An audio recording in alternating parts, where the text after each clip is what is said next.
देखिए प्रश्न संख्या 11। प्रश्न संख्या 11 क्या है? प्रश्न में कहा गया है कि एक नहर के तट पर एक टीवी टावर ऊर्ध्वाधर खड़ा है। तो देखो यहाँ पे मान लेते हैं कि ये नहर है। नहर हमारी बी से सी तक क्या है? नहर है। और इसके किनारे पर एक टीवी टावर ऊर्ध्वाधर ऊपर की ओर खड़ा हुआ है। इस टीवी टावर को हमने मान लिया ए बी है और इसकी ऊंचाई कितनी है? एच मीटर है। ये जो बी सी है ये नहर है और ये है टीवी टावर, इसकी ऊंचाई हो गई यहाँ से एच मीटर।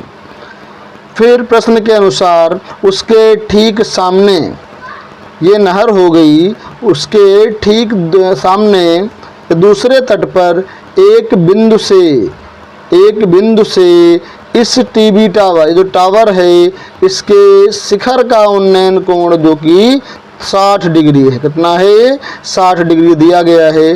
फिर कहा है इसी तट पर अर्थात सी से 20 मीटर की दूरी पर, तो यहाँ से चले गए ये 20 मीटर दूर। दूसरा बिंदु मिल गया डी। इस डी बिंदु से इसी टीवी टावर के शिखर अर्थात ऊपरी बिंदु का ए का उन्नयन कोण कितना दिया गया है? ये 30 डिग्री। तो हमसे कहा गया है कि हमें टावर की ऊंचाई और नहर की चौड़ाई ज्ञात करना है। तो देखो यहाँ पे हमने मान लिया कि ये टीवी टावर, जो टावर आपका खड़ा हुआ है, इसकी ऊंचाई h मीटर है और नहर की चौड़ाई अर्थात बी से सी की चौड़ाई x मीटर है। सर्वप्रथम हम यहाँ से लेंगे ये कोण 60 डिग्री। तो ये हमारा बना है इस भुजा से और इस भुजा से, इसलिए हम त्रिभुज लेंगे ए बी सी। त्रिभुज ए बी सी में देखिए सामने है लंब है और नीचे आधार है। लंब और आधार में tan का संबंध होता है, इसलिए tan कितना डिग्री है? 60 डिग्री बराबर लंब यानी सामने की भुजा अपॉन आधार मीन्स x हो गया। तो tan 60 का मान जो कि होता है √3, इसके अपॉन में हम 1 मान लेते हैं, h अपॉन x हो गया। क्रॉस इंटू कर देंगे तो यहाँ से आएगा h बराबर √3x। तो यहाँ से एक समीकरण मिल गई h बराबर √3x। अब हम देखेंगे दूसरा हमारा कोण क्या दिया गया? 30 डिग्री, जो कि इस भुजा से और इस भुजा से बना है। तो इस त्रिभुज का नाम लिखेंगे ए बी डी। त्रिभुज ए बी डी या डी बी ए में कह सकते हैं। तो यहाँ देखो कोण कितना दिया गया है हमारा? ये 30 डिग्री, इसलिए हम लगाएंगे यहाँ से tan 30 बराबर लंब बटे आधार। लंब यानी सामने की भुजा h और आधार यानी 30 डिग्री से समकोण तक 90 तक कितना है? देखो यहाँ 20 यहाँ तक है, x यहाँ तक है। दोनों को जोड़ोगे तो आएगा 20 + x।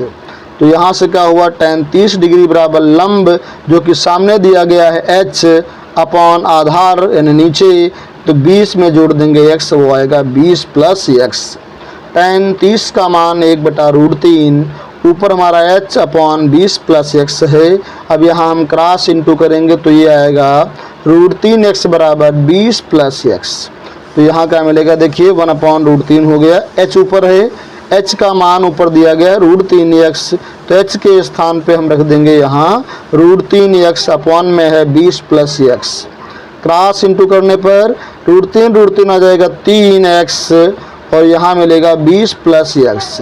इस x को इधर लाएंगे, माइनस का बनेगा, घटेगा, 3x से जाएगा 1x आएगा 2x, यहाँ बचेगा हमारा 20। इस x के गुणांक 2 को हम अपॉन में भेज देंगे, यहाँ 2 आएगा, 2 दहम 20। x बराबर आ गया 10। x हमने क्या माना था? नहर की चौड़ाई। तो यहाँ से नहर की चौड़ाई आ गई भैया आपकी 10 मीटर। कितनी हो गई? 10 मीटर नहर चौड़ी है। अब मुझे निकालना है टावर की ऊंचाई जो कि h माना था।